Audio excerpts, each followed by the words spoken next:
Hey, it's Tucker Carlson. You may have noticed that the companies whose products you buy tend to kind of hate you. They're controlled by massive multinational corporations, and they have all kinds of weird agendas that you're supporting when you buy their products. We didn't realize that nicotine pouches, which we've used for years, were in this category. We just want a nicotine pouch. And then they lecture you and take the money you give them to support things that you hate. So we decided we're going to make our own, and we did. And it is, we can say, not bragging here, just stating fact, the single best nicotine pouch in the world. It's called ALP, and it comes in all kinds of excellent flavors. Wintergreen, tropical fruit, chilled mint, refreshing chill, sweet nectar, and a bunch of others that we're rolling out. By the way, there are 20 per tin, not 15 like some of our competitors who will not be named soon. And they're in 3, 6, and 9 milligrams. It is the single best nicotine pouch ever made. Go to alppouch.com. You will not regret it.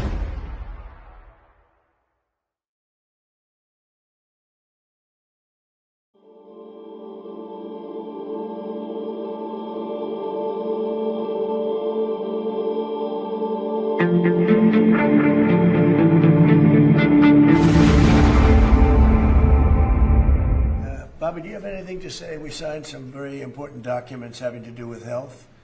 Do you have anything to say? Mr. President, a gain of function, this is an historic day, the end of gain of function research funding by the federal government and also controls by private corporations on gain of function studies. This was the kind of study that was engaged in by the United States military and intelligence agencies beginning in 1947. By 1969, the CIA said that they had reached nuclear equivalency, that they could kill the entire U.S. population for 29 cents a person. That year, President Nixon went to Fort Detrick and announced a unilateral end to this kind of research, what they called dual-use research, research that was for vaccination and also for military purposes. He then persuaded over 180 countries to sign the Bioweapons Charter in 1973. That basically ended gain-of-function research around the globe until 2002. Or 2001, after the anthrax attacks, we passed the Patriot Act, and the Patriot Act had a provision, a little-known provision in it, that said that although the Bioweapons Charter is still in effect, and the Geneva Convention is still in effect, U.S. federal officials who violate it cannot be prosecuted. And that relaunched a bioweapons arms race, and that was driven by gain-of-function research. In 2014, 3 of those bugs escaped from U.S. labs, and President Obama declared a moratorium on future use, and instead a lot of that research was moved offshore to the Wuhan lab. And it launched bioweapons arms race all around the country, all around the world, so that China's engaged in it, developing all kinds of weapons using AI and CRISPR technologies that are really devastating. Russia is deeply engaged in it, Iran and many other countries. It's a kind of weapon that always has blowback. There's always bad news. And the justification for this kind of weaponry was, and these kind of research, was always that we have to do this to develop vaccines to counter a future pandemic. In all of the history of gain-of-function research, we can't point to a single good thing that's come from it. And today, I commend President Trump for his courage and his vision in ending U.S. bioweapons research. And Jay, I'd love you to talk a little bit about it. I know that the government in Pakistan has been focused on fixing the economy and getting things in order. What we're seeing right now is not playing well for either side. Today, your stock exchange in Karachi even halted trading. This is not good for investors. Investors don't want to see a conflict breaking out in the region. The government must be aware of this, right? I think India should be more worried about its economy because shooting down Rafale planes, their stocks have nosedived because of Indian pilots. So I think India should be more worried. We are very comfortable at this point in time. Thank you very much.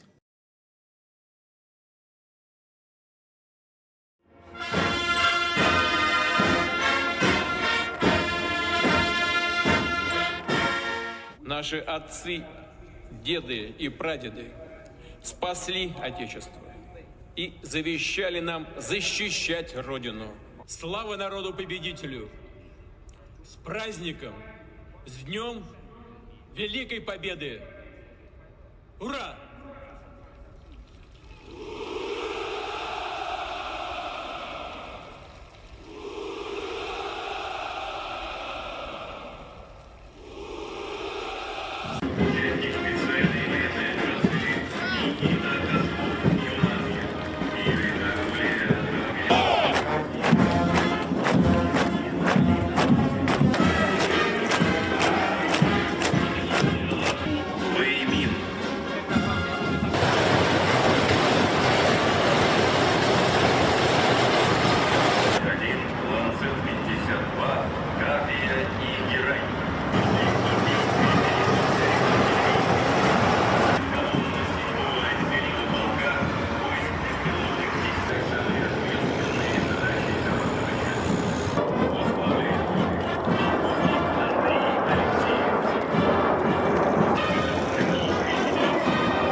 Welcome to the SCIF, the best intelligence program out there on a daily basis. Welcome. Thanks for joining us on this Friday. And the crew is cleared hot in the chat. Thanks to the crew. Appreciate you being here. They're already getting going.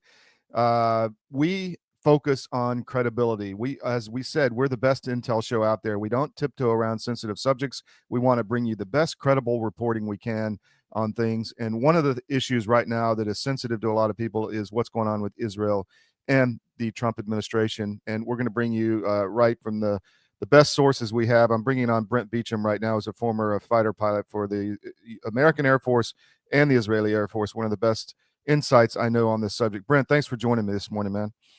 Good morning. So just to give our audience a brief backdrop, we have October 7th, we have a lot of issues in Israel with judicial reform, kind of a split in the society. We have the hostages, we have the Hamas war, we have the push for war with Iran, we have Bibi with Qatargate, we have him, being investigated over and over and over. And then you have the Waltz issue where allegedly it's not confirmed that he was providing information to Bibi offline, and Trump got really angry. So where do you see this at right now? I just want to get to the truth. I mean, what do you think's going on? Right. So, as you pointed out, Bibi is highly unpopular in Israel right now. And the only thing that keeps him in power is the fact that centrist parties cannot get together. They're split left and right of center. Mm-hmm. And they have no central leader that could stand up to him and form a coalition government. So you are held hostage either on the far left or on the far right. The coalition that he has is held together by the religious right. Smotrich and Ben Gvir are absolute some of the most disgusting politicians that you could ever dream up. And they hold the Minister of Finance and the Internal Security, National Security positions. And I think most Israelis, I would venture to say 70, maybe 80% of Israelis are just outraged by the fact that those two hold any power in any government in Israel. So I think that's probably, that, and you've had Neve Kaplan on, who's a really good friend of mine, and Neve and I probably over the last 20 years, you would say he and I are on opposite ends of the political spectrum, and he and I Mhm. are almost in lockstep now. Hmm. I think that that sense of, and Bibi is like the ultimate political creature. And I think that sense of invulnerability he has led him to do the same thing that the Palestinians did back in the first Trump administration, when he came to the Palestinians and offered them an opportunity of prosperity if they would sign a peace deal with Israel. Mhm. They thought they held all the cards. He said, "Not so fast. Watch this."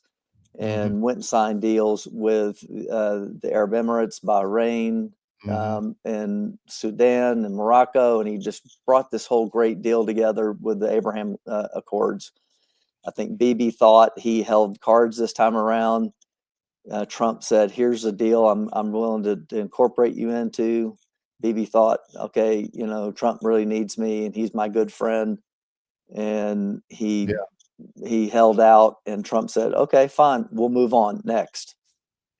Yeah, so just to bring our audience up to date, there was reports that Trump, I guess it was talking to, there was a staff meeting with Dermer, who's an Israeli politician in the Right. in the White House, and he was told, Trump doesn't want to talk directly to Bibi anymore.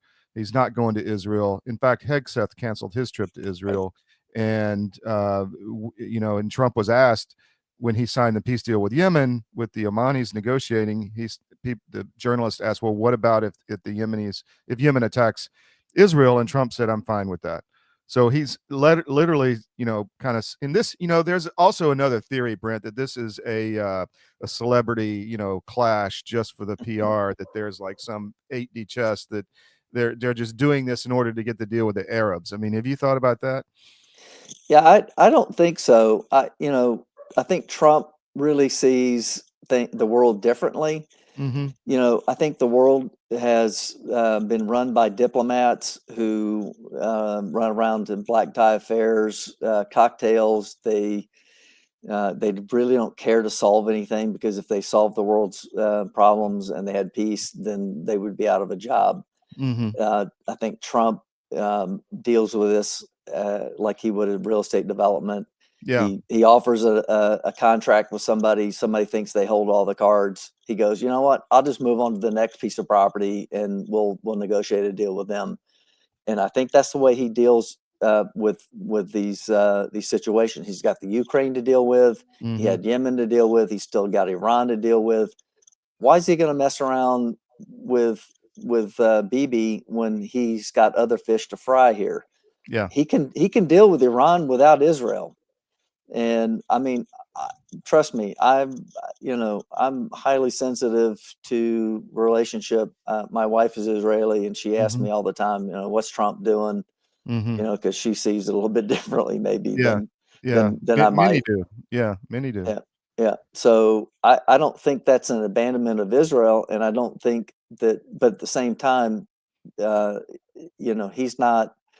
He's got a bigger picture he has to deal with. I don't think that's an abandonment of Israel. I think it's okay. We'll get back. We'll come back to you at a later date, but he's not going to let them, fail. He's not going to. I don't think he would accept an Iranian attack on Yes. Israel, but I think he said, "Well, we can deal with Iran on a different methodology, and it may be Instead of economic pressure or something." starting a huge new war in the Middle East, which would, Right, then you don't know where it's going to go, because you've got Israel right, or Russia, China, Pakistan, India. All of this is a yeah, powder keg, obviously, right now. right. Well, so where do you think this is going to go politically internally for Israel? Because you've got, as you said, a lot of Israelis unhappy, and I would say that we've reported that Bibi wasn't entirely honest with the Israeli population during the pandemic. There was Right. a lot of stuff going on. What the agendas were, we don't really know, but the Israeli people have suffered because of that leadership during that period, and the hostages and the families are suffering now. So it's not like the Israeli people are not, impacted by all this. Where do you think this is going to go? It's tough to say. Yeah. Israel. I think Israel thought that that Trump would come in, and that that he would be able to maybe solve this issue with Gaza and enforce hostage release, and that Israel would be unleashed on on Hamas. That didn't happen. The hostages are, and of course, Trump came out, I think last week, and said there were 2 fewer alive than had been reported by the Israeli official count. And so now that's upset a lot of people. But this week, basically, Israel's decided they're going to continue the war, and I think that may have also been behind what President Trump decided to move on and kind of maybe cut ties. I don't think that President Trump wants to see the continuation or an expansion of the war in Gaza. So I think that's probably maybe a big factor. And the 2 guys behind that, I think, are, again, Ben Gvir and Smotrich.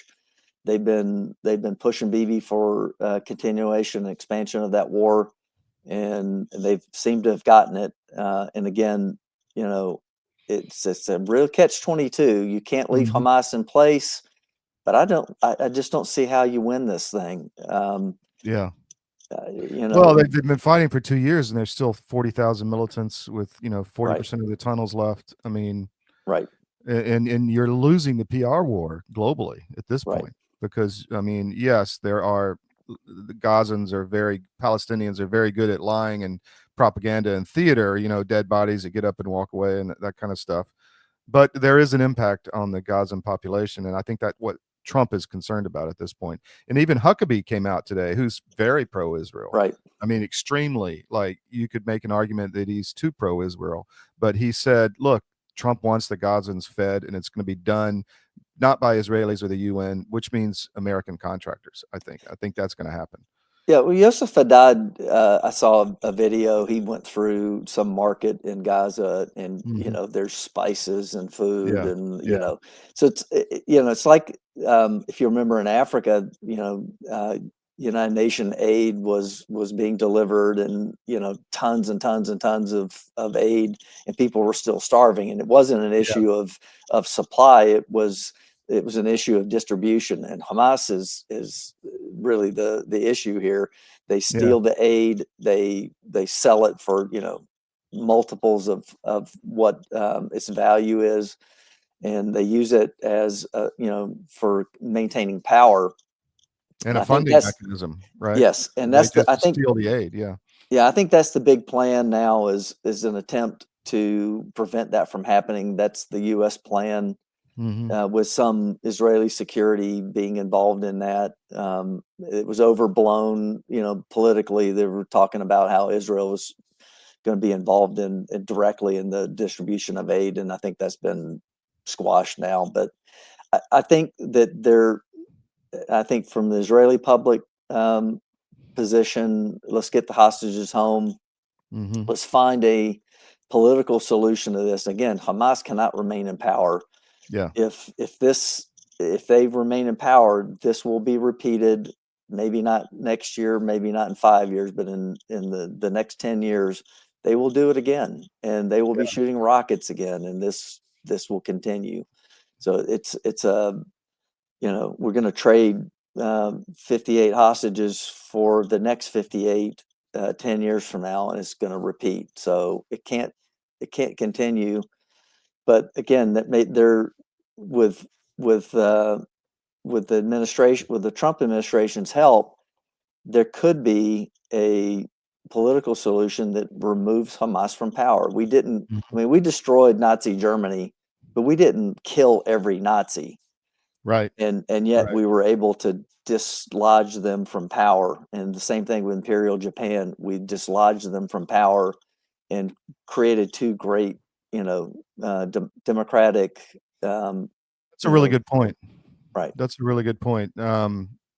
Maybe I think that's Trump's vision in Gaza, is to have a beautiful, Dubai right there, and on the water. I mean, the real estate's off the charts, right? I mean, it's just it's the Levant. I mean, right there on the water. So, last question, Iran. Israel's talking about, well, COTS came out yesterday and said, well, we can do it ourselves. You've seen both sides of the coin. Obviously, Israel could attack Iran and do a lot of damage, but to defeat their entire nuclear program would be a difficult chore without the United States, right? Well, what do you think? I don't know. If you know where the targets are, and Israel uses a lot of asymmetric warfare. True. Whether or not any of these explosions that have happened over the last few weeks are just work accidents, who knows? Or were they the work of the Mossad, or maybe they were your friends, the Iranian resistance, or maybe the Iranian resistance was working with the Mossad. So I don't think it always requires, sort of kinetic. Well, I agree with that. I think that's the way it's going to go. Actually, we're going to have the Iranians on next, but I think that it's going to be taken down from the inside. But I'm just wondering if Israel would actually, would they have the ability? I mean, you can't really say, but to do that on a individual basis. I mean, they have the capability, but my sense is this is a sustained campaign. Look at what happened in Yemen. We're talking months and months and months to do that. The distance to Yemen is longer than it is to Tehran. Right. So the capability exists. The fact is the Iranian Air Force and their air defenses are incapable of stopping the Israeli Air Force. Yes. Israel could fly endlessly over Iran and bomb every single nuclear site into oblivion. But we learned many, many times now that you can't win wars with just air power. Eventually, ground forces are required. And Israel's not going to send ground forces to Iran. It's too far. They can't get there. So, Well, that may be, part of the, the MEK has forces on the ground, at least resistance unit. They're not heavily armed anymore. That is what they used to be. But it's interesting concept that to have a boots on the ground to do the job of removing certain pieces of, implements of power. Anything else, Brent, that you want to get out before we go? No. I know you got a meeting to go to. No, let's hope this thing works out. I honestly, I think most people have no idea what President Trump is capable of doing. The fact that he's keeping everyone on their toes, it makes everyone uncomfortable. It probably makes you and I uncomfortable sometimes. Yeah, I think that's the strategy. I think that's where his strength lies, is his unpredictability. Yes, and he realizes that. And just like with Israel, they thought, as you said, we've got him. We can do what we want. He has to do what we want. And he's like, well, I'm going to go there. I'm going to go there. Hold my beer. Exactly. Excellent. Brent, thank you very much. We'll have you back, my friend. Always excellent. Really appreciate it. Take care. Take care. Bye. Thanks.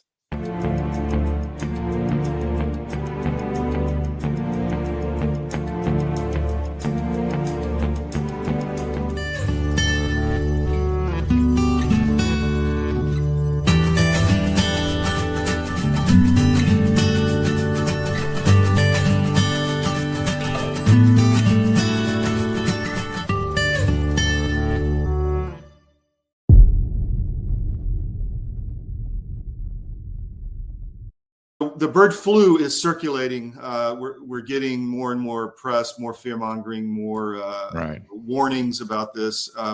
First, let's start with that. What say you on? Well, what I say is it specifically is not circulating. It's in animals. There's one human, maybe two transmissions, no human-to-human transmission. And stand by, everybody. If there is some sort of sudden human-to-human transmission, you should immediately be suspicious that gain of function was involved with that. Just the fact that they're taking an animal virus and going nuts on it in the press and talking about it all the time, that to me leads me to believe that they have concerns that somebody is doing something with that virus, because this would not happen naturally, in my opinion. Our world is changing rapidly. Many crucial systems we depend upon are collapsing. And the most important system that is failing is the food supply. Mr. President, this Council is more than aware of the multiple challenges and threats the world is facing today. But the threat of famine, people starving slowly to death, must be a red line. these food prices are going to keep going up and up, and they're going to keep feeding excuse after excuse, narrative after narrative. Yeah, so you're going to have to get off that treadmill and start getting more autonomous with your own food growing.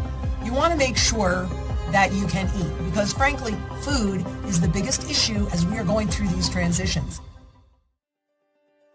But amidst the chaos, there is a path to resilience.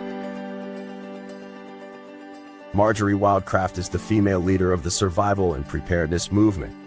Marjorie has taught millions of people how to grow an abundance of food in a grid-down situation, even if you have no experience, are older, or out of shape. I've spent decades finding the fastest, easiest, and funnest ways for the average person to be able to grow a lot of food. I've created a step-by-step process that's so simple that even kids to elders have been using it in order to grow a lot of their own food. And you can too, even if you have no experience, you're older, or you're out of shape. Growing your own food is like printing your own money. Get started today.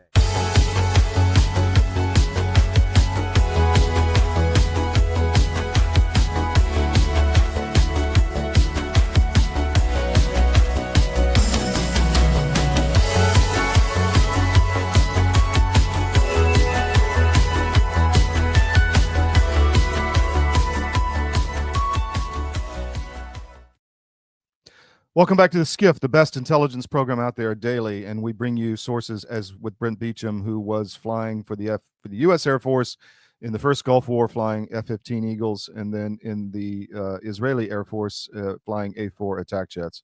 So we bring you sources that you simply won't get anywhere else. I mean, that's just the bottom line.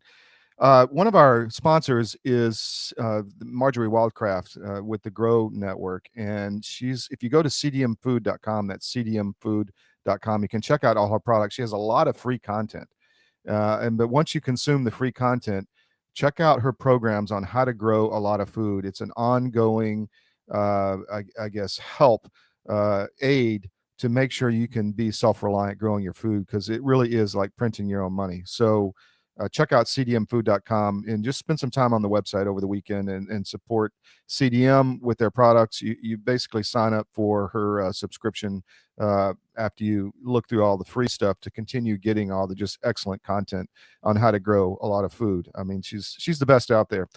We, as we said, love to bring you the best sources out there we can find. And yesterday I sat down with the National Council of Resistance in Iran, which is the Iranian resistance. They have 1,000+ resistance units in Iran on the ground now.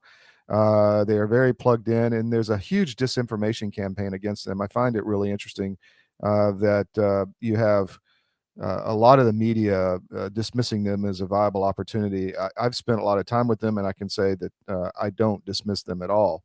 And I'm going to play an interview I had late last night. By the way, they broke big news on a new Iranian nuclear development site. The NCRI had a report yesterday in DC, a news conference, and they broke this news. And I got Ali Reza Jazafardi after later in the evening, and I sat down with him and we discussed what they broke during the day. So I hope you enjoy this. We're honored to have with us today Mr. Ali Reza Jazafardi from the National Council of Resistance in Iran. Thank you for joining me. I know you've been busy all day with some big news. You released information on a nuclear site in Iran. Can you give us the overview of what you're bringing to the public awareness? Yes, we had a press conference today, and we showed how the nuclear weaponization organization known as SEPAND in Iran has been expanding its program all over the country. We talked specifically about a site that is being used for the development of nuclear weapons. It's called Ivaniki site, about 55 kilometers east of Tehran, which was unknown until today.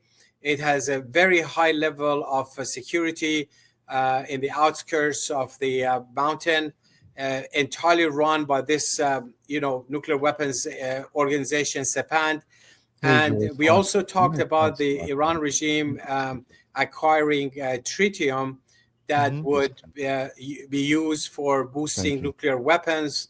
We gave the names and details of nuclear fusion experts that have been transferred to this organization, SEPANT, from the Atomic Energy Organization of Iran. We talked also about the front companies used by the Iranian regime to camouflage their program under the cover of gas and petrochemical operations.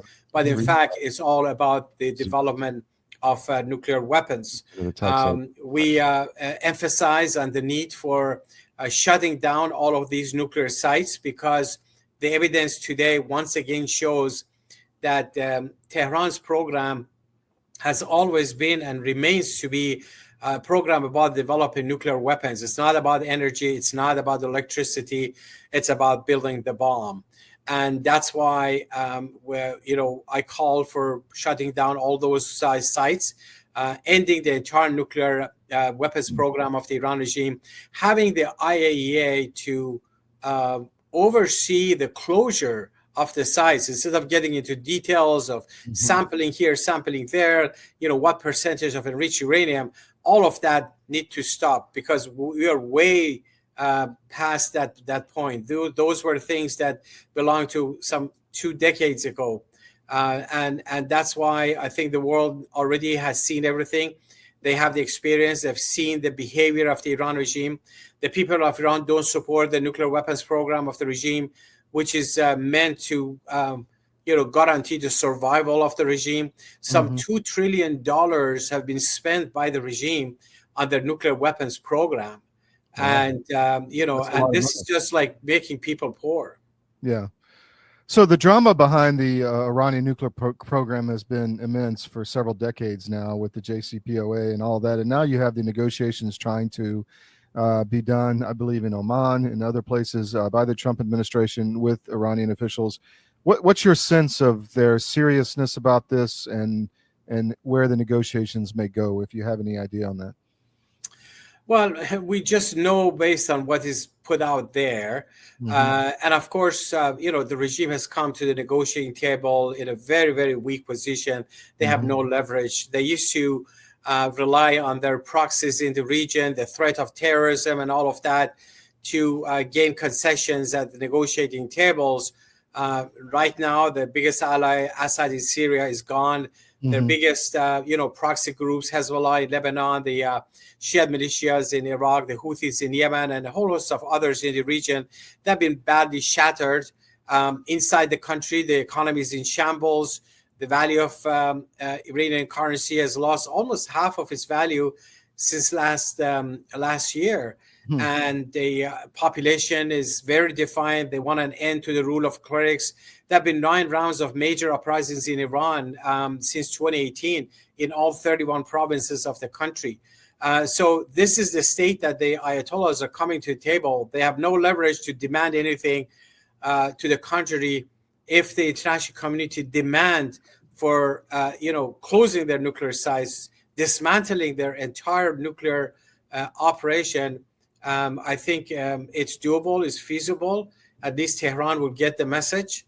But we also emphasize that given the experience of the past, the only sure way to end the nuclear and terror threat of the Ayatollahs is to end the rule of the clerics. And of course, that's a responsibility of the people of Iran and the organized resistance, those who have been confronting the Revolutionary Guards and wanting an end to the rule of the clerics. I've noticed, I've been watching, there is an awareness, I think, in the Trump administration and in the West, that the regime falling or being replaced would be the best course of action instead of some kind of conflict. But there's also a lot of different people vying for that positions. You've got some of the Kurdish Iranians, you've got the monarchists, you've got the MEK. How do you see that developing? Because it's getting to the point where people are thinking about what you've been talking about for years. Well, I think the developments over the past few years have shown, especially what happened in the region, that bringing down a repressive regime, a theocracy that relies on sheer repression and their tools like the Revolutionary Guards and the Basij and terrorism and all of that, requires a force on the ground. Those who are willing and have the capability to fight back, to confront the Revolutionary Guards. And if that's the gauge, which everything proves in that direction, then that explains why the regime is singularly focused on the MEK because of their network inside Iran, and also the Parliament in Exile, the NCRI with their 10-point platform for the future of Iran. They know exactly what is it that they want. They reject both the dictatorship of the Shah and the current theocracy, because the Shah was a dictator. He had the secret police savak that put people in jail and tortured people. He had a single party rule, very corrupt, and stole a lot of money. That's why people made the revolution and overthrew him. And now they're standing up against the theocracy, against the ruling mullahs. So the future is very clear. It's about freedom. It's about a republic form of government. It's about the sovereignty of the people, the vote of the population, and about focusing on the prosperity of the people rather than putting all the money and resources to fund terror and all that. That's why I think the Congress has been wise in throwing its support behind Mrs. Rajavi, behind her platform, the 10-point platform for the future of Iran. There has been, right now there's a resolution in the House that already has the support of the majority of the members. A similar resolution is in the Senate. A good number of bipartisan members have supported. Some 4,000 parliamentarians around the globe have supported the 10-point plan of Mrs. Rajavi. That's the way to go, because at the end of the day, this is the movement that has people on the ground who are not only exposing their nuclear sites and their terror operations, but are acting as the engine for change. They have what they call resistance units on the ground who are confronting the Revolutionary Guards. That's why the regime is entirely focusing on this one. That's why in every Friday prayer since past 40 years, the mullahs have been chanting death to America, death to Israel, death to the MEK, making it very clear, where their internal enemy is. And that's why I feel very strongly, a lot more hopeful than I've ever been that change is coming, that the people of Iran are determined. The organized resistance has never been so powerful and in a better position than they are today. So what do you see happen? What would you like to happen with the disclosure you had today on this nuclear facility? What do you think the West should do about that? I think here's the further evidence that don't drag your feet, don't pin any hopes on the regime. The regime has been lying to their teeth since day one. They will continue to do that. Whatever promise they make, they will violate all of that the next day, as they have done before. So there's only one way ahead, calling for the dismantlement of the nuclear sites and snapping back all the sanctions at the UN Security Council, immediately, as quickly as possible, and build pressure, build accountability on the mullahs. And then the change will come, from the people of Iran, by the people of Iran, which will not only, change the situation for the people in Iran, but the whole region. Just imagine a free, democratic, non-nuclear republic Iran. What a huge impact it would have in the whole region and around the globe. I agree with that. So last question, the Russians are, and Trump are trying to find a solution in Ukraine. China's working in the background. I see maybe that Iran is part of a much bigger deal, as in finding a solution to Iran, maybe with the Russians' help. Any insight into that as to how other big players are impacting the future of your country? Well, I think whoever they are, all these big powers, as you mentioned, or small powers, they need to understand there is a new reality in Iran, that this regime has never been so weak in the region. Actually, Russia was the biggest outside help to keep Assad in power when it was really falling into pieces. With the help of the Revolutionary Guard, all of that is gone. So the new reality is that the people of Iran have rejected the regime. They've shown their power, their endurance in these uprisings. The organized resistance has a very clear platform. the future belongs to the people of Iran. Nothing is good is going to come out of these mullahs. They're getting weaker every day. Now is the time for them, whoever they are, to recognize this new reality of Iran, consider the people of Iran as their true allies, that the future for any nation is much better with the people of Iran than the world's leading state sponsor of terrorism, which is the mullahs ruling Iran. Ali Reza, thank you very much. Anything else you want to put out on what you had today? Thank you so much. Really appreciate it. I want to thank you for the great work you're doing. Keep up the great work in informing the American public. Thank you, sir. Take care. Thank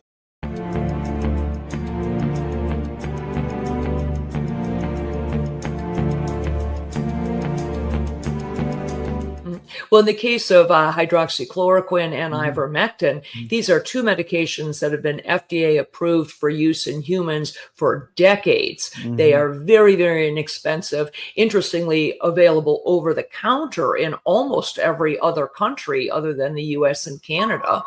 You can just walk into a pharmacy and buy them like we buy Tylenol in much of the world because they're that safe.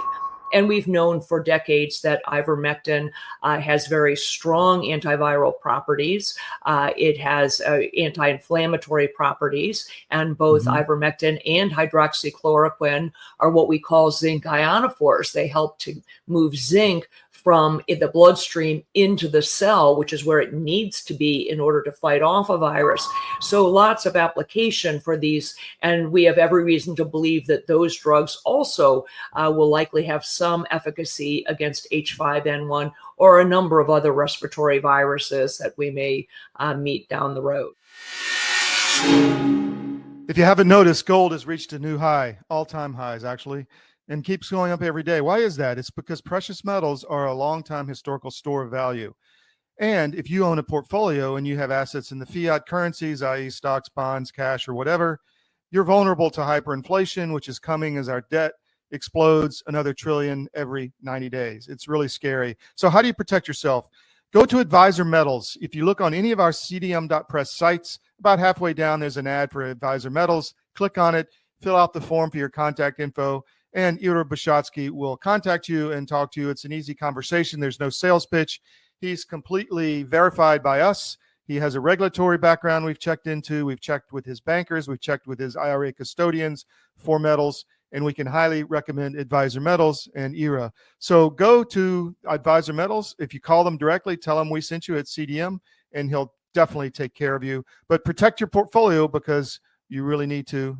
It's coming. Thank you.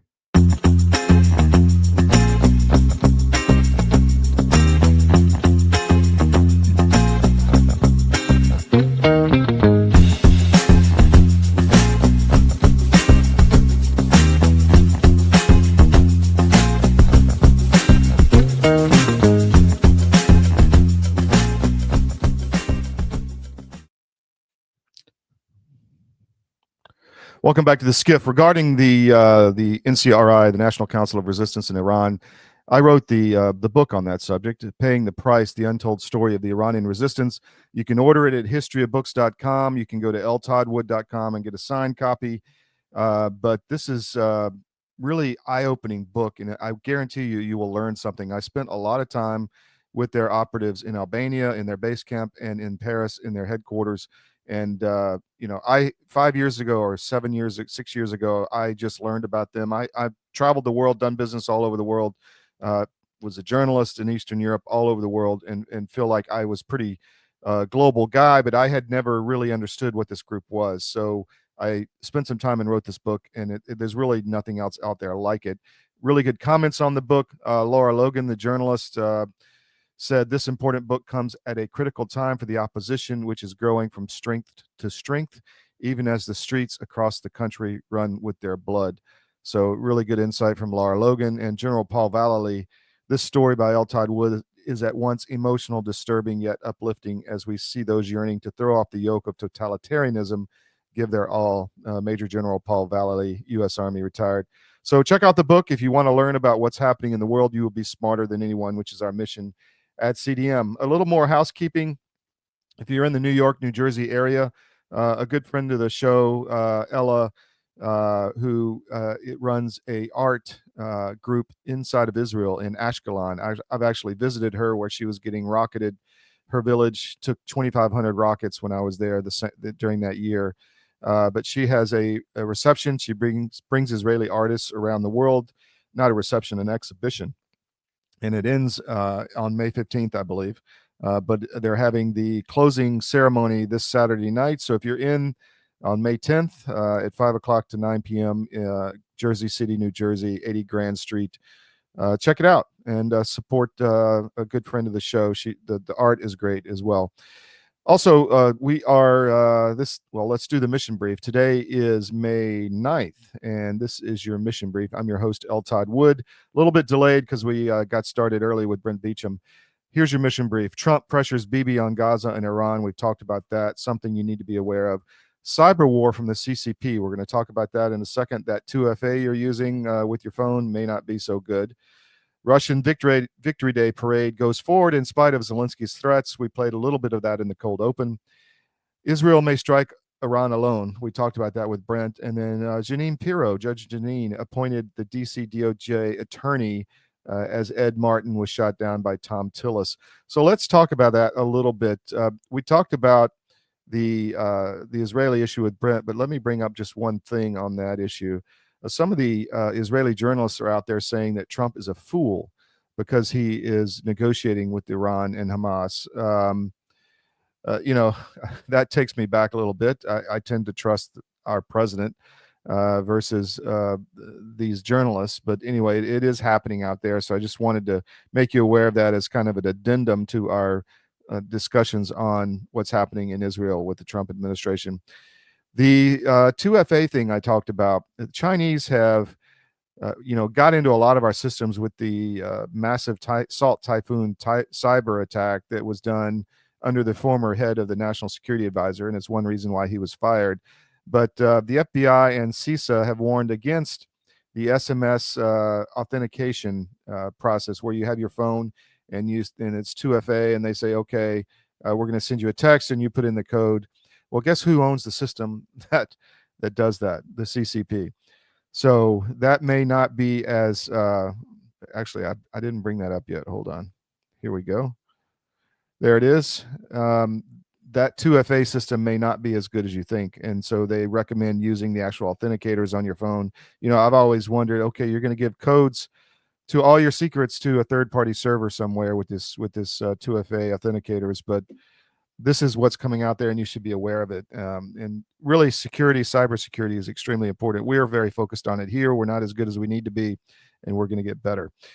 Now, the Russian Victory Day parade went ahead as scheduled in Moscow. We played, in fact, let me just run that real quick, a short video on the parade itself, and so you can see what's happening in Moscow. This is just a short clip.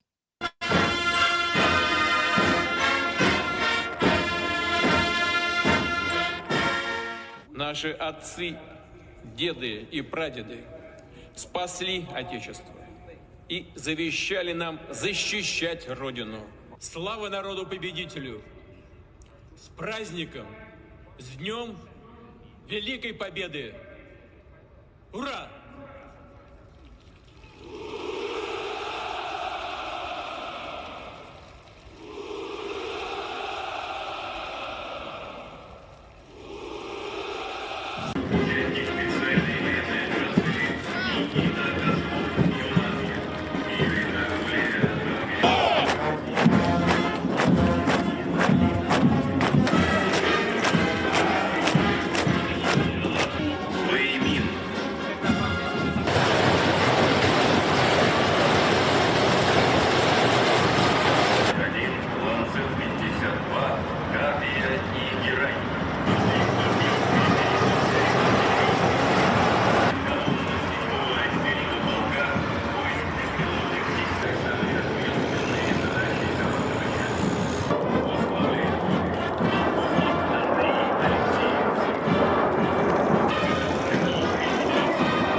So you can see the parade going on there in Russia, in Moscow, in Red Square. And it's important because Zelensky was threatening to disrupt the parade. They sent a massive drone strike into Moscow a few days ago.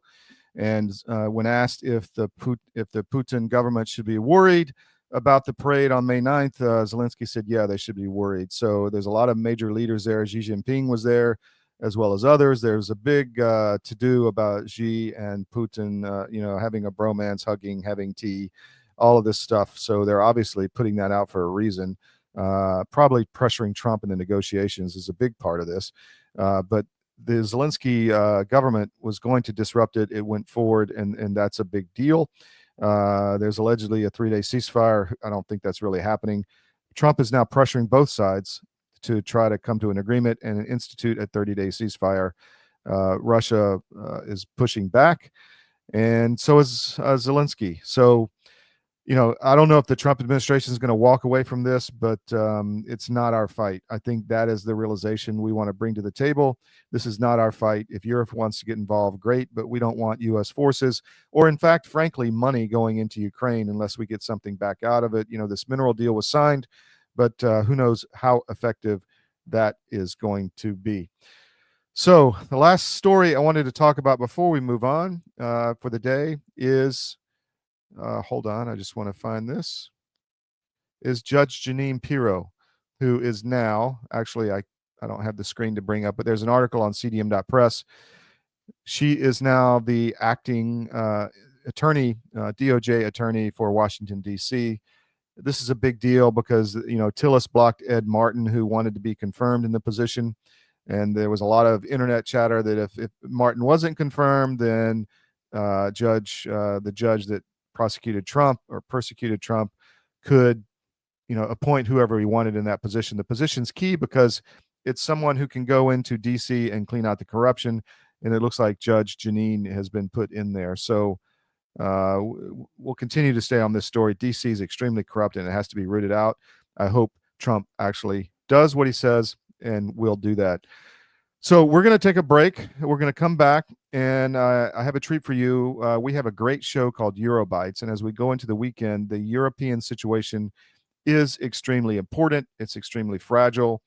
It has a lot to do with your future and the West's future as to how Europe shakes out. We are of the view that the EU is a corrupt organization working for China and working for our globalist enemies against the United States, and the people in those government positions have been captured and put in there on purpose, kind of the Manchurian candidates. You look at Macron in France, you look at Merz in Germany, you look at all these leaders that are, you have some that are in the middle, and then you have some that are really on the side of freedom, like Orban in Hungary and in Slovakia, Fico. So huge story, huge importance to the U.S. Trump may go over Europe, and what NATO looks like, I don't know, but I think Trump wants to deal with Russia economically, and I think that's where we're going. But we're going to stay on this. We're going to take a break and come back, and I'm going to let you hear from the Eurobites team to close out the show on what exactly is happening in Europe, because it's really, really important. We'll be right back.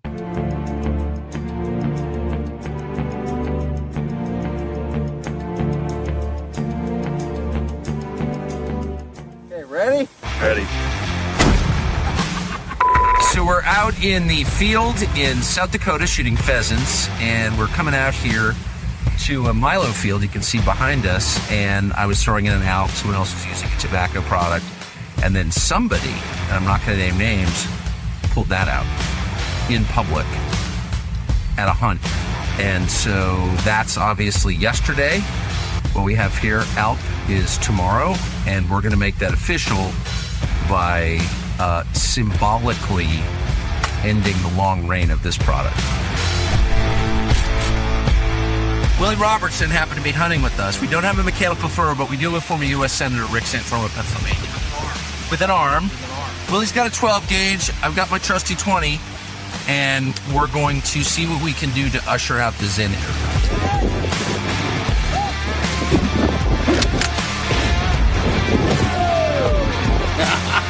Yes! So, I should say, alppouch.com, for sale now, alppouch.com, usher in tomorrow a brand new world of nicotine pouches, the American Lip Pillow, on sale now. Warning! This product contains nicotine. Nicotine is an addictive. I'm David Cross, and you may know me from my election integrity work, but I also own U.S. Asset Management, an investment advisory practice. I've been an advisor for nearly 30 years, and one of the questions I get asked most frequently is, do I have enough money relative to other people my age? And while that's an interesting question, it's also the wrong question. The right question is do you have enough money to sustain your lifestyle for the rest of your life? This is a question you should know the answer to. This is what we do. Check us out at us-am.com and look for our big proud American Eagle logo.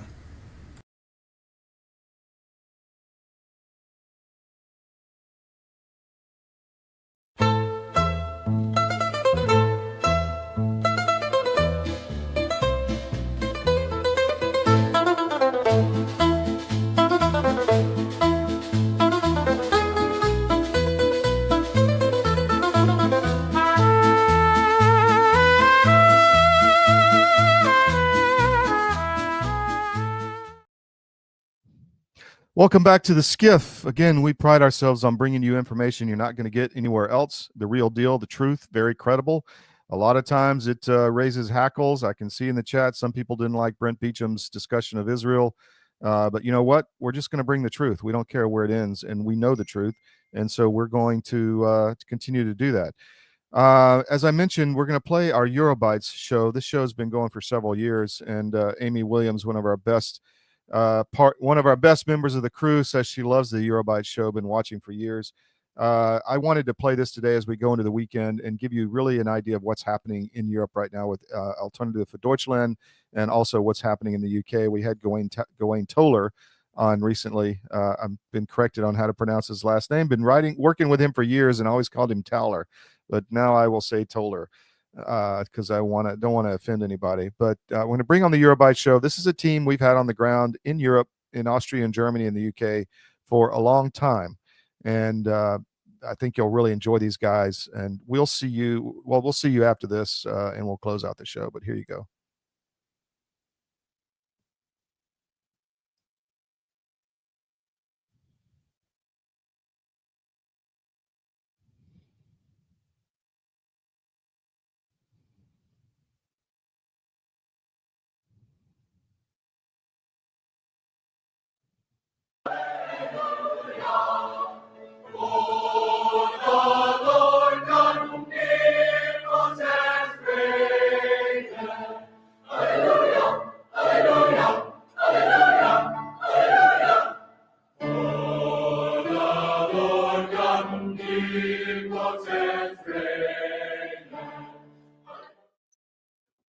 Good evening, ladies and gentlemen, and welcome to another episode of Eurobytes.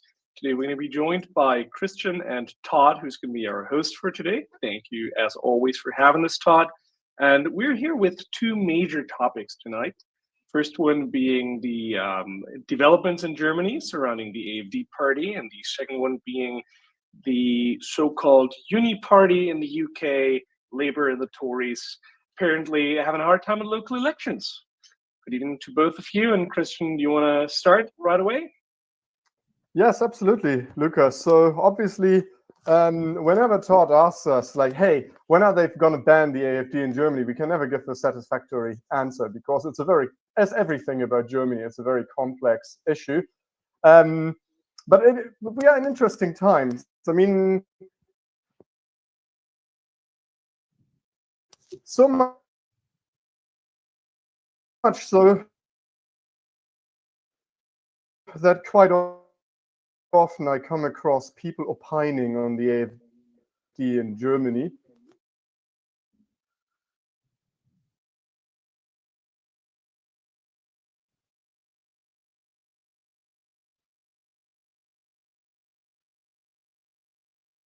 Is he freezing for you, Lucas? Yeah, he is. Yeah, okay. Christian, my man, you need to come out and start over. Come out and start back over. Reset yourself. I think he got canceled. They found out that he was going to trash talk the still Minister of the Interior, Nancy Faeser, and they cut his cord. It is quite Right. dramatic what we're seeing. It is incredible. So Let me ping him on Telegram. Yep. Thank you.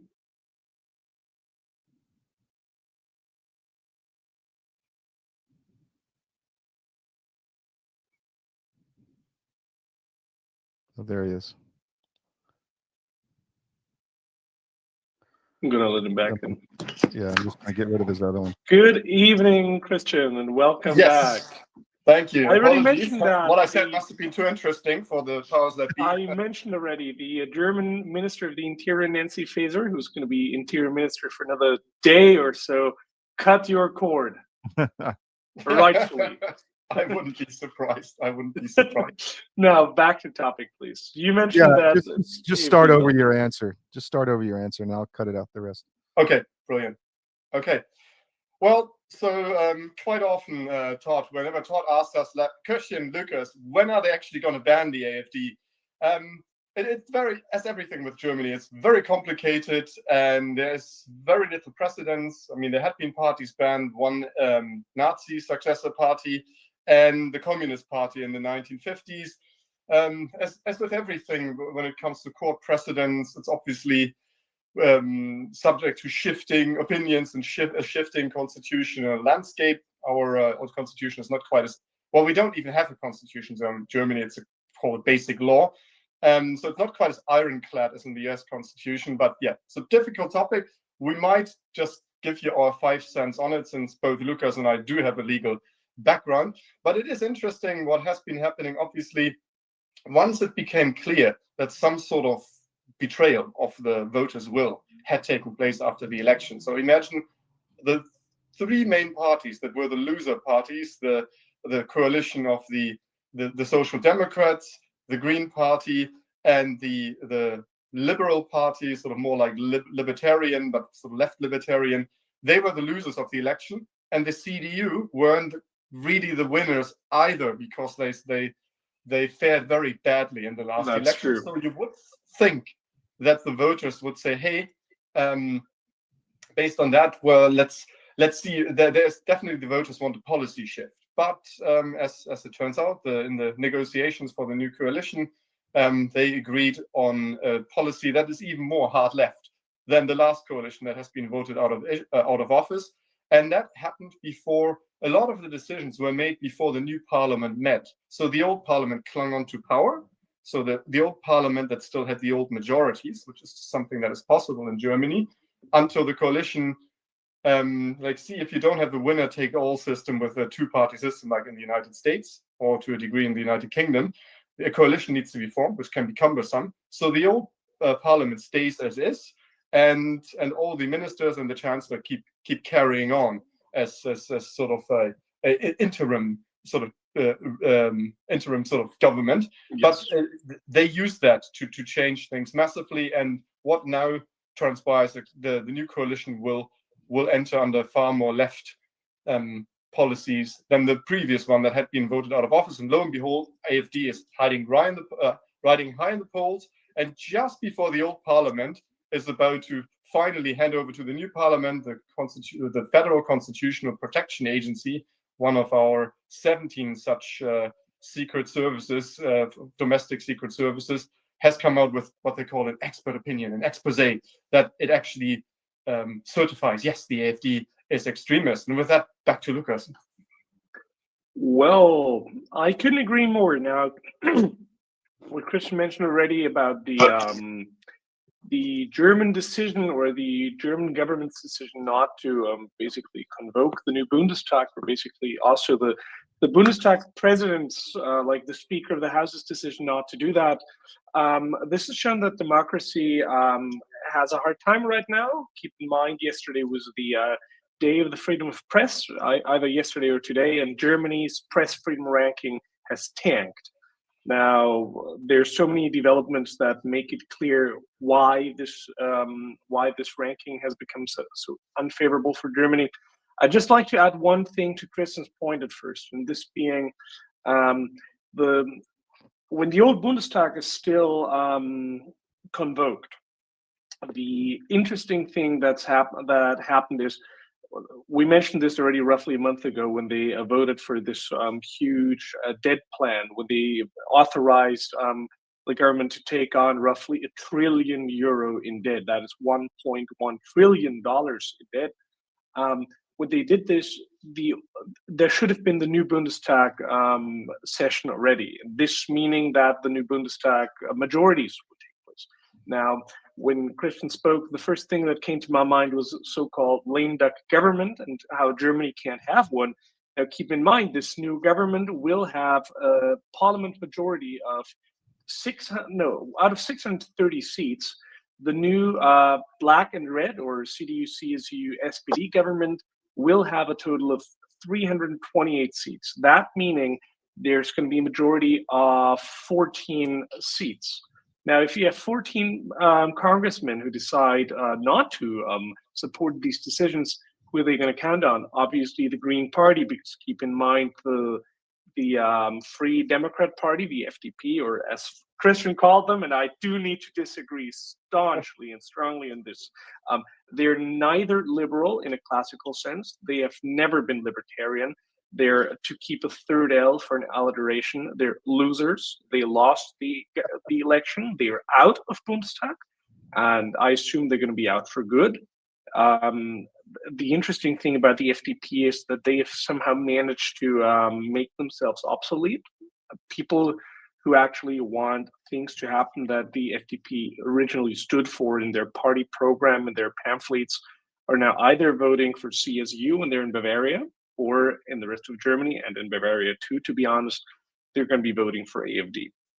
Now, the interesting thing that happened is CDU became first in the election with roughly, correct me, Christian, they had 28.5%, that being an increase of 4.4%. Now, Friedrich Merz, the soon-to-be chancellor, explains how this was a huge success. This was nonetheless the second worst result in CDU history. We need to keep this in mind. This was not a success. CDU being under 30% is still a defeat for this party. And now what have we seen? Friedrich Merz pulling a 180-degree turn in terms of debt policy. He also didn't come true on a defense policy, to be honest. Reintroducing draft didn't really happen. Isn't no longer being talked about. Foreign policy in EU foreign policy is now happening through the Italians. Super interesting, and in my opinion, a very welcomed thing to see that Giorgia Meloni, the Prime Minister of Italy, is doing a great job in representing Europe as a whole, especially towards US President Trump. And what are we seeing right now is that the CDU is getting the bill for this. This meaning that out of nowhere, AfD became first in the polls. At first, they were like, oh, the first poll's happening where AfD is coming in first. Is this just a margin error or something? No. By now, like in Germany, you have several institutions who do the polling. You have INSA, you have Forschungsgruppe Wahlen, which means like research group elections. You have Wahlkreisprognose, which is like fringe left-wingy thing, like not even the SPD believes them. You have YouGov, and then you have as a first institute, you have what are they called, Allensbach. And they're all favorable for different parties. But keep in mind, now every single institute, every single poll sees AfD in first place. And it's also the last day or the last week of Nancy Faeser's reign. I don't want to say what kind of reign, but her reign is coming to an end. And at this point, she's like, oh, look, AfD is now confirmed right-wing extremist. And nobody knew what's going to happen. This is just a statement. There's a 1,100-page pamphlet on why AfD is now confirmed right-wing extremist party. But Todd and Christian, guess what? We don't really know because we can't read it. There's only one newspaper or one news outlet that has gotten some quotes out of it. I think it's either Spiegel or Correctiv, the same people who also did the the remigration thing where right-wingers from CDU and AfD met how to deport people from Germany.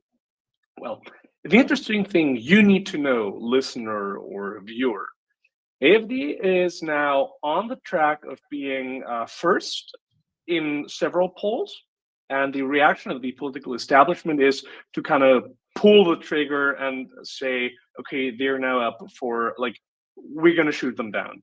When they're at their highest, they apparently are flying too close to the sun. Now they need to be brought back to reality, and because the voters apparently so stupid that he can't do that, now the German institutions need to do it.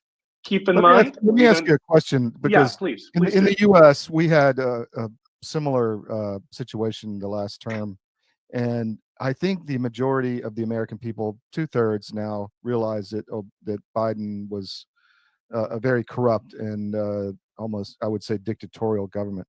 When does that happen in Germany? When do the people realize that this government is tyrannical to some? You're seeing it across Europe. Well, I see positive development across Europe in most governments. I just don't see it in Germany. Kristen, maybe up to you. Well, I mean, at the government's instituting these policies. The people are rising up, in the UK and elsewhere. But what do you it's not think? happening in Germany. It's not happening. Yeah, go ahead. Could I advance an opinion, which is super interesting? So obviously the liberal press in throughout Europe is clutching its pearls, and even in the UK, rural Scotland, I go to a pub yesterday and I'm being asked, like, Christian, why is it that the AfD is riding so high? So people even in the UK who normally never bother much about German politics ask these kind of questions, and they're like, and then the better informants, and why is it so high in East Germany? And again, I think we looked at the electoral map after the election, our first episodes, where essentially you can see West Germany, East Germany, and the color of the AfD is sort of some sort of dark blue, and so all of East Germany is dark blue with very few exceptions, and West Germany is a bit more of a checkered picture, mostly black, the CDU color, and a bit of red and a bit of green sprinkled in there. And I would say in the East, with the benefit, quote unquote benefit, of people having experienced an actual authoritarian government, they know one when they see it. At least the older folks, I would say middle-aged Gen Xers until boomers in East Germany, I think they're more keenly aware of it than most average Germans. And I mean, the really interesting thing is, people get rated for posting satirical posts. I think we discussed that before, of our Minister of Economic and Climate Affairs, Mr. Habeck, where there's a popular German shampoo brand called Schwarzkopf, meaning black hat. Then somebody else took the hat of our Minister Habeck and wrote Schwachkopf, which in German means dunderhead or just dumbass or something like that. And they got their house raided for that. So people are like, oh, I'm really afraid about authoritarianism of the AfD and all the crazies. So I'm like, well, people get their houses raided for insulting. Well, that's my point, right? And in the U.S., we have, yes, the national level has been fixed, but at the local and state level, we still have this going on. I mean, Florida changed their constitution last night to allow, in the dead of night, to allow a lot of tyrannical stuff. So this movement is ongoing, and it's happening in Georgia, it's happening in other states. But Texas just passed an anti-meme law. The House passed it. If you make a meme against a sitting politician, you can be, arrested. So it hasn't passed the full legislature yet, but this is still ongoing. So I guess my point is, and I see what's happening in the UK, but Germany, they don't seem to be realizing this. I'll leave it to you. I think as someone living in Germany, I think the situation does not feel, it does not feel bothersome enough for people to actually change the course at one point. Yeah. It's kind of like this frog sitting on the stovetop, and you turn up the heat slightly. So I think this is one point, and the other point is that unlike other European nations or countries, whatever you want to call them, Germany's whole path of re-education after World War II, which was mainly done by the Americans, one has to say, the so-called denazification, came with the disadvantage of now believing strongly in what the government says, because the government must be good. Your government doesn't care about you. That's why you need a medical emergency kit. It contains life-saving medications like ivermectin, Z-Pak, and antibiotics. Stock them before they block them. This is a special report. Knowing how to invest your money is harder than ever before. Dealing with stock market volatility, record debt, and terrorist attacks requires new thinking.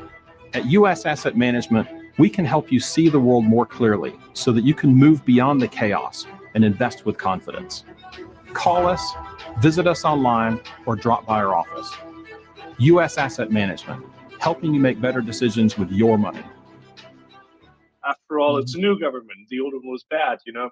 And back in the 50s and 60s, I think this was true to some extent. And keep in mind, as Chris mentioned earlier, there were two parties that were banned in Germany. One is SRP, the Sozialistische Reichspartei, or the Socialist Empire Party, basically, which was the right-wing party, I think you meant, Christian. And the other one being the KPD, the Communist Party, which was, I think, banned in, I don't know, the late 50s or early 60s. So back in the day, the German government wasn't that bad of a thing. And, you know, freedom of speech was a thing. It only has come under attack over the past 25 years, I'd say. Like when I remember my childhood, like when I was a teenager, I was not living in Germany, but what I heard from Germans and what I read in German newspapers as an Austrian was that civil rights were under attack due to, back then, Ursula von der Leyen, who was the foreign minister of the interior, what's now Nancy Faeser, you're doing this internet censorship and stuff. They always do that under the great promise of increasing safety for kids or whatever. But in the end, it's all about like saving data, storing data, making a bigger picture of you. Now with the whole software side of things, it's about making a profile. And I do think the government does make a profile on you. Back in the day, you had to say certain words for you to be wiretapped or something. At this point, I'm sure that many people are aware of the fact that they are constantly being watched. They're watched by algorithms. They're being checked permanently. And especially in Germany, where there's kind of like this situation where you need to behave well for you to work and function well in society, this is a very difficult development, I think. Like people can't really, you can't really step out of you need to toe the line. You can't step out of the line because otherwise there's going to be some social consequence as well.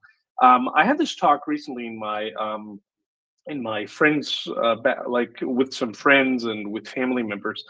The interesting comparison between Austria and Germany, keep in mind, it's the same history, it's the same culture, it's the same language, it's roughly the same GDP per capita, the same news outlets, like you cross-read the things.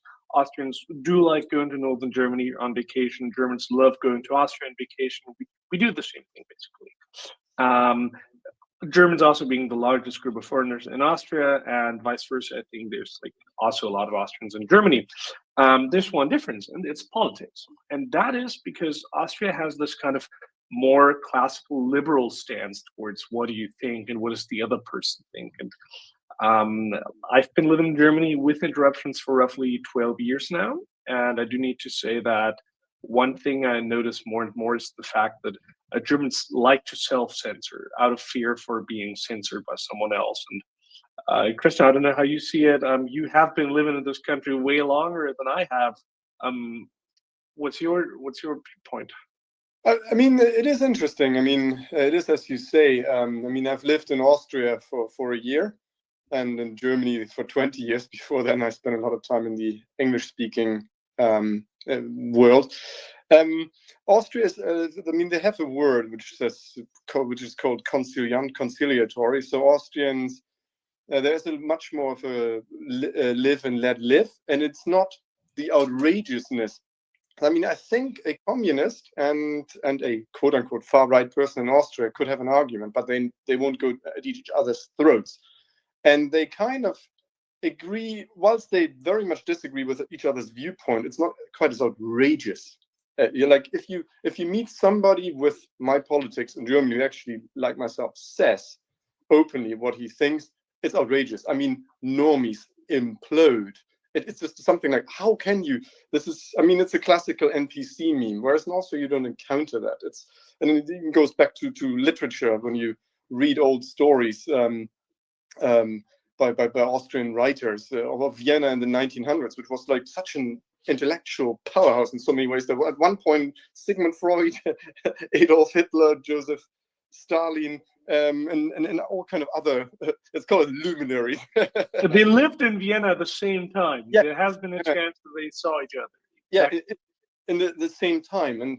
And this obviously created an atmosphere where you met all kind of people and you encountered these kind of perspectives. Whereas in Germany, and same in Scotland, interesting enough, we will pivot into England, which is slightly interesting. If you say certain things where you're like, well, I don't think that nationality should just be handed out if you don't have a blood relationship to Germany. Like, people implode. Or if you actually defend the AfD. I mean, even yesterday, they're like, even like semi-informed normies were like, well, but AfD is terrible, right? I'm like, or they're like extremists. I'm like, no, I mean, nothing that the AfD says is actually extremist. It wouldn't have been extremist 20 years ago, saying, well, you know, we need to control migration. Yes, we need to mass deport. And probably we should not escalate war with Russia beyond means. And they're like, but they're so dangerous. And this is kind of the tedious conversation that you have, where I said, well, at the one hand, democracy tries to defend democracy, but bans the party. And here's democracy defending itself, but it's raiding the houses of people who make mild jokes about politicians. And then, but there's so many crazy people in the AfD who totally are pro-Putin and pro-Russia. That's sort of the last go-to, which is true. And that's one of my main criticisms about the AfD. They kind of lionize Russia in the sense, oh, the Russians are going to come and help us. It's almost like a messianic thing. That's true.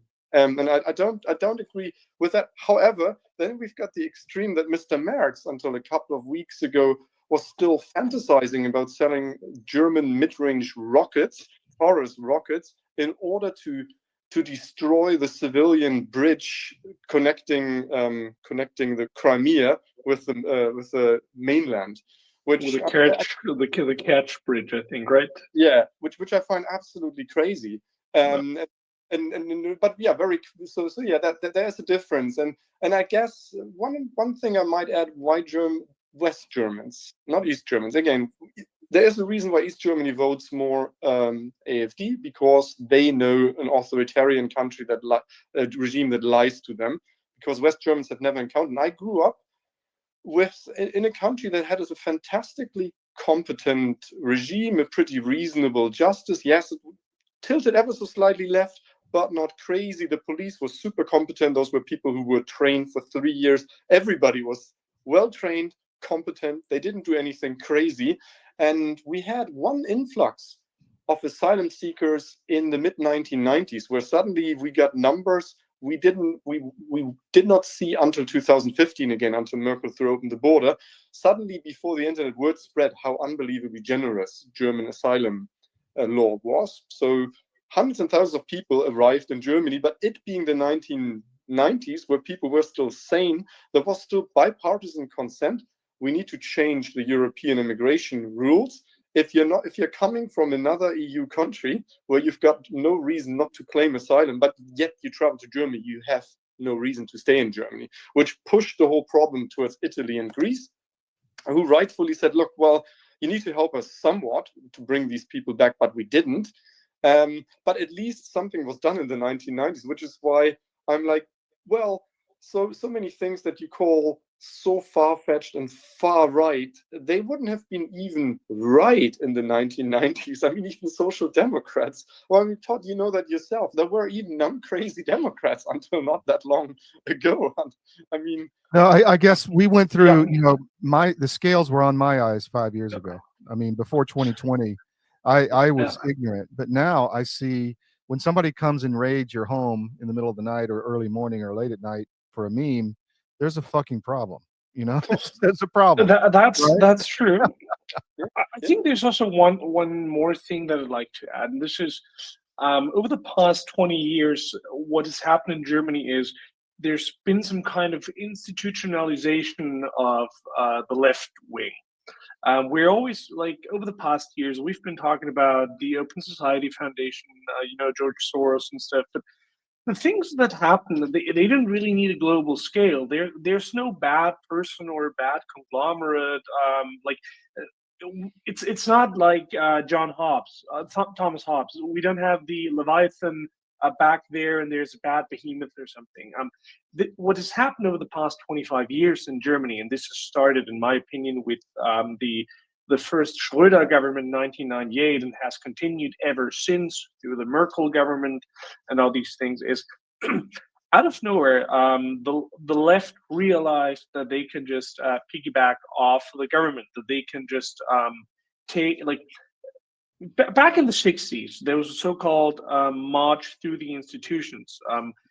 Left-wingers saying that, when they grow older and stuff, they're going to infiltrate the government. They're going to infiltrate all the institutions. And guess what? This has happened. And the people back in the 90s, they were suddenly in the spots where they could actually open or close the faucets where money comes out of. And what they started was handing out huge checks to organizations supporting refugees, supporting free media and all that stuff. Free media is super important, but free media has now become like a combative term. We all know who's saying free media is an important thing, and guess what? It's not the media outlets who are actually really free and independent. So what has happened is that Germany has created some kind of industry surrounding asylum seekers, surrounding Antifa and anti-right wingism. They had the advantage of, back in the 90s, Christian, you were alive at this point, I was not, but back in the early 90s, there's been this fire or arson, one needs to say, in Rostock. There was a house in the former GDR, and a fire broke out, and there were Vietnamese workers in there, and there were some skinheads and right-wing extremists who kept people from leaving the house. And basically, people died in there. And still, to this very day, left-wingers say, look, this is who right-wingers are, and this is why we need to fight them. And this is why Lisa Paus, the Minister for Family Affairs in Germany, hands out, I think, roughly 150 million euros a year for a program called Live Democracy. And you set up an association. You say, okay, I'm doing democratic memes, and guess what? The government gives you money. No shit. There is a project called Democratic Meme Factory. They've got roughly 300 followers on Instagram, and they were paid roughly €500,000. So you have people who are too stupid for the workforce. You have people who are incompetent to be part of society, because you can't let them work with other people. You cannot let them interact with the general public, because everyone's going to be like, what the heck is happening there? But these people find a job in the Democratic Meme Factory. Are they being paid by Campact? Are they being paid by the Amadeo Antonio Foundation? Things like that happening. Maybe they're working in the political faction of Die Linke or SPD or the Green Party. You have a whole industry that is fighting towards the left, and by doing so, they narrow down the opinion corridor further and further. And this is the point that I actually wanted to make initially. Germany is kind of this Helfer complex, this supporter complex. As someone who's a foreigner in Germany myself, and who has the privilege of being able to leave at any point, Germany for Germans must be like Hotel California. You can check out anytime you like, but you can never leave. The whole situation has become that Germans think they can fix the world by doing things their way, but what they do not realize is that everything's going down the drain, and has been so for the past 10 years. the tipping point was the refugee crisis in 2015, and things have never been the same since then. And interestingly, this brings us back to the initial question. It has become more and more okay to say these things. So Todd, I do think there's kind of like the silver lining on the horizon. The bad thing, though, is, keep in mind, the German government is, the German democracy is so-called wehrhafte Demokratie, which means it's, Christian, do you mind helping me? And sort of like well-armed democracy, as like a well-armed defensive democracy. Yeah. Exactly. Yeah, it's like a defensive democracy. This is how I could say. So the German government has the power, like the institution that now declares AfD a right-wing extremist party, the Federal Office for the Protection of the Constitution.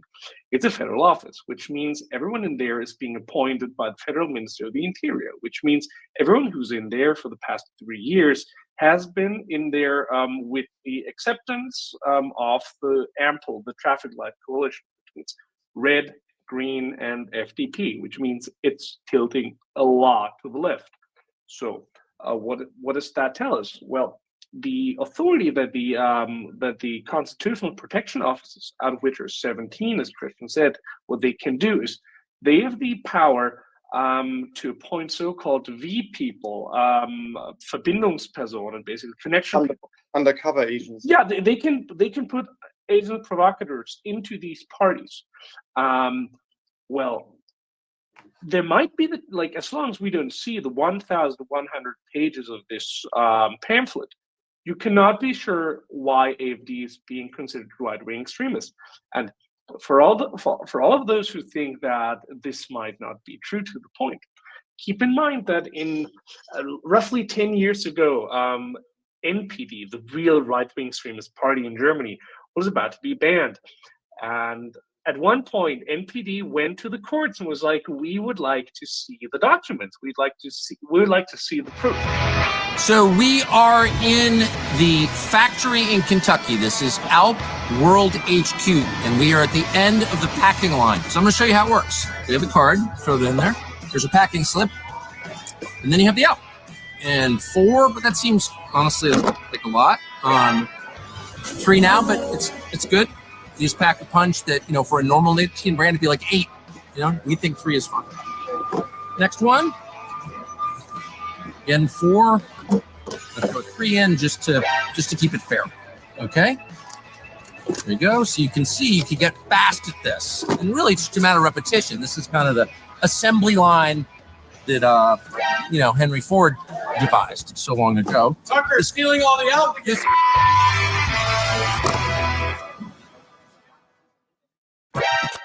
Proof. And the German government's like, you can't see the proof. You can't see the proof. And at one point, the judge actually asked, can the government please hand in a list, only for the judge to see, not for NPD to see, of so-called agents provocateurs, so that he can figure out what's real NPD and what's just paid for by the government. The government went no. And this is why NPD still exists in Germany. And the same thing, in my opinion, is happening with AfD. As long as you do not see the 1,100 pages printed out, as long as you cannot see them, something's wrong here. And everyone, this being the last point that I'd like to make before heading over to the UK issues, every single Democrat, and now not political Democrat, but government-wise Democrat, everyone who believes in the democratic institutions in Germany has the duty to ask for these papers, because if we should trust the government, if we should trust them, they shouldn't have a hard time showing us the documents, or why would they not? Well, interesting enough to put an almost comical note to that. I mean, bottom line, the NPD, the party prohibition of the NPD sort of fell over because it turned out so much of the party leadership consisted of government undercover agents. It's kind of like, Todd, what was that group that was so transparently Fed Force, we termed them? Oh, it was Patriot Front. Yeah, exactly. So fat front, and it was kind of comical. And then essentially, as it turned out, as people learned later, without obviously having seen the actual document, so much of the political party consisted of undercover agents that no one kind of knew who actually made the decisions. So, and that's how it fell over, and that might possibly benefit the AFD. We wouldn't know. Segueing into the UK, there is a thing in Germany that applies to the UK as well. You can still live unbelievably well in some parts of Germany, not encounter the problems that were both created by migration, and it's increasingly harder because they get further and further into the countryside, but you can sort of escape it, and you can still live in industries that are not so high energy that they're badly affected by the energy prices. And in the United Kingdom, that's sort of the case where increasingly I see a radicalization, or we could call it reality bitization, as it were, by a lot of the English, because in England you just can't escape it anymore. I mean, every little town is. There was recently an article of a town in England that has 13 or 14 Turkish barbers, which is sort of like an interesting development, because there are all these little, mostly shabby-looking barbershops popping up all over the place, and you're like, how many barbershops can a place need? And obviously, then that's not their main business model. To the point that folks see foreigners everywhere queuing in front of them in line for the socialized Medicare, and increasingly people are speaking up, but obviously the Keir Starmer government is heavily cracking down on people, and quite often people who speak up about that get a longer prison sentence for speaking up about it, probably not sometimes in the right tone. But then I think recently a migrant who battered his girlfriend, and then as the policewoman arrested him, he raped the policewoman, and I think the woman who spoke up against that got a higher prison sentence than that guy did, or he might have only been like by 4 months more. So that's sort of an interesting bit. Now, when you speak in Scotland, you can be, if you don't live in Glasgow, where they dumped a lot of the migrants, or some of the more troubled cities like Dundee, you can be blissfully ignorant of these things. And that's kind of the conversations you have in pubs, where folks, they can't understand why the English are so bigoted, and obviously then there's all Scottish English bit like, oh yeah, they've always been terrible, and how we showed them in Braveheart, and so when you're asking that question, Todd, I guess it's the same in the United States, even though it becomes progressively harder, but you still can by and large live away from these realities and wonder why all these bigoted people in flyover country get so angry about like having 30,000 Haitians dropped in their town, because what has happened here is that two things. One, the USAID cut off other funding to the NGOs, and two, they're firing lots of government workers. So you're seeing the epicenters of this woke mind virus atrophy in record time. Like Washington, the property market is supposedly crashing because everybody's lost their jobs. So it's fascinating to watch. With the funding is what has been driving all this. Yeah, I mean that is fascinating, and we definitely need Elon Musk Doge moment in Germany. And my prediction is it's a much more multi-headed hydra than I think with Elon Musk and his team very quickly found sort of USAID as the main node. I think it would be much more difficult to do it in Germany because it's like a hydra. It's much more much more divergent. But interestingly, probably one topic in the UK. So interesting enough, we are seeing, when we think about democracy, the will of the people progressively ignored. We see it in Germany, where very clearly the politics of the former government was no longer wanted. That's why they lost the election. But guess what? You got more of what you voted for, and now everybody's screaming murder because people are then saying, well, fine, then I support AFD. The same has sort of happened time and again in the United Kingdom. So very quickly, like the last couple of days were local elections in England, and Reform UK became the strongest party. And I've been criticizing Reform UK and Nigel Farage in particular time and again over the last couple of weeks. But at least he formed a formidable organization. That's what he's good at. To the point, a friend of mine also signed up for Reform UK. They from 0 to 200,000 members, and I think the second strongest party in the UK, didn't take them a long time.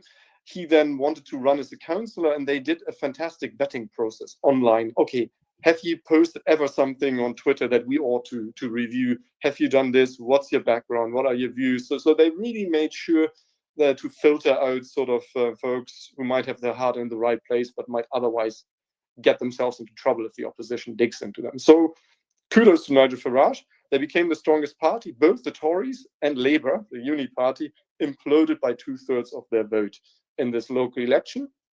What makes this so interesting? Once again, Labour didn't sweep into power, but because they had a fascinating new recipe, or they were flanking the Tories from the right verbally, yeah, sort of, kinda, but essentially nobody turned up for the Conservatives, and Reform didn't have enough time because the snap election was called, and there was only so much that the small party could do at the national level.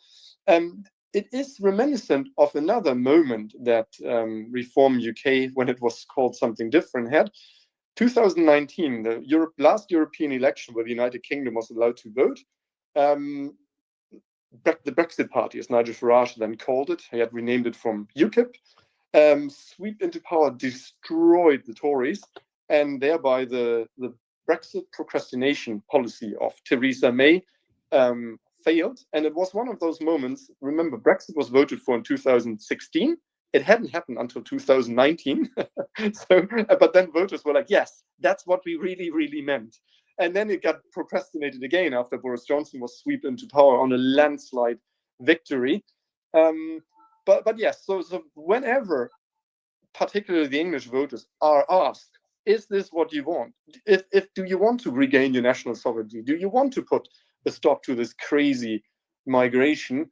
The answer is always a resounding yes. And then that makes it really interesting. And just to give you a couple of data points, where a lot of English people had enough, particularly the English. It doesn't affect Scotland as badly, even though it's getting there. Like a house on an average salary, it used to cost you 4 average annual salaries to buy a house. Nowadays, that's 12 annual average salaries, certainly in England. It's a bit better in Scotland. And so folks increasingly are like, look, we've got all these crazy violent bits. We've got girls being raped in large numbers, groomed by Pakistani rape gangs. We've got our medical system is increasingly broken, trying to service all these foreigners, and house prices are through the roof. I mean, surprise, surprise. If you increase the demand for a good, you drive up the prices, and so that's where we are. And probably just handing over back to you guys. Any thoughts or questions on that? Well, Gawain Towler had a really good piece on CDM yesterday, which I put out. So everybody should read that. He was Farage's number 2 and was in Reform until recently.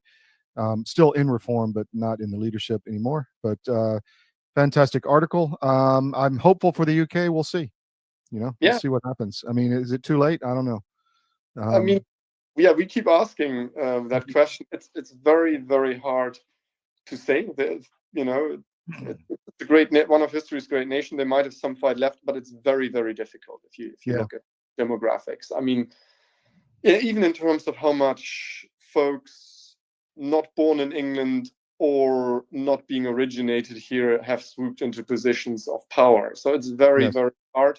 We need to see that. Probably a footnote. I mean, I mentioned that before, and I think in our episode on the 11th of November, Remembrance Day, where, I mean, the two traditions that the English still militantly uphold is obviously Remembrance Day, thinking about the dead of World War I, and, with quite often a bit of a false narrative, oh, we saved Europe then. I'm like, that was a bit of a tragedy that you guys didn't need to get involved in World War II. Probably arguments could be made, did you guys again need to get involved? But still, they're a great warrior nation and still one of the best militaries, if not by size, then certainly in their quality. And I live very close to a memorial ground, and today there were these old veterans and was a pleasure to see how. I mean, there were guys in the 80s. The oldest guy was actually 99 years, and I saw that. Yeah. Yeah, not himself, but all the rest of them stood ramrod straight. And towards the end, they took a picture where they helped him up. And I mean, and then he was actually not just I served as a cook or anything. He actually served on a minesweeper at Omaha Beach, where the Royal Navy did take over the minesweeper. So the guy was the real deal, and I chatted to him. And as you find with that generation, very modest and cheerful and still sharp as a whip. So that was good to see. I mean, there is, particularly in England and with folks who served in the military, still a lot of pride and a lot of fight left. But again, and footnote to that, the memorial meeting was very top heavy. Probably easily, and I'm in my mid-40s, I would have been the youngest person present there. That wasn't to those people. And other teenage neighbors of ours, when they passed me in the way, I'm like, hey, are you also on the way? And they're like, oh, but there were a bunch of old people like standing, like some sort of service or something. Funny. Yeah, so well, I've got to run to another show. I don't know if Lucas is going to come back, but I've got to split. I can wrap it up here. I think we had very similar observations between the two countries. And we'll keep you updated, all the listeners. So much happening, and who knows in what world we'll be living in just a week from now. So thank you very much, Lucas and Todd, for making the time, and see you next weekend. We'll see you next weekend. Thank you. Take care.